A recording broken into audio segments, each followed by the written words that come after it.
Big boss season 9 హౌస్లో మొత్తానికి మొదటి వారం నామినేషన్ ప్రక్రియ మొదలైపోయింది. ఇక బిగ్ బాస్ సీజన్ 9 హౌస్లోకి వెళ్లిన 15 మంది కంటెస్టెంట్స్ ఓనర్స్ వర్సెస్ టెనెంట్స్గా మారాల్సి వచ్చింది.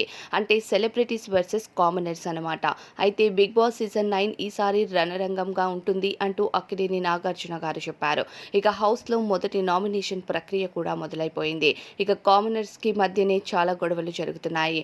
కామనర్స్గా హౌస్లోకి ఎంట్రీ ఇచ్చిన మాస్క్ మ్యాన్ హరీష్ అలానే మర్యాద మనీష్ మధ్య పెద్ద గొడవలతో పాటు కామనర్స్ వర్సెస్ సెలబ్రిటీస్ కి కూడా కొన్ని గొడవలు జరగబోతున్నాయి. ఇక మొదటి గొడవగా ఈరోజు స్టార్మా రిలీజ్ చేసిన ప్రోమోలో మాస్క్ మ్యాన్ హరీష్ అలానే మర్యాద మనీష్ ఇద్దరు గొడవ పడుతున్నారు.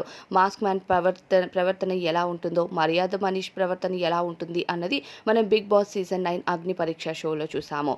మరి వీరిద్దరి మధ్య నామినేషన్స్ లో జరిగే ఈ గొడవల్లో ఎవరు ముందడుగు వేస్తారు, ఒకరిని ఒకరు నామినేట్ చేసుకొని ఈ వారం నామినేషన్స్ లోకి వస్తారా అన్నది మాత్రం రేపటి పూర్తి ఎపిసోడ్ ద్వారానే తెలుస్తుంది. మరి వీరిద్దరిలో మీ సపోర్ట్ ఎవరికి అన్నది కామెంట్ చేయండి.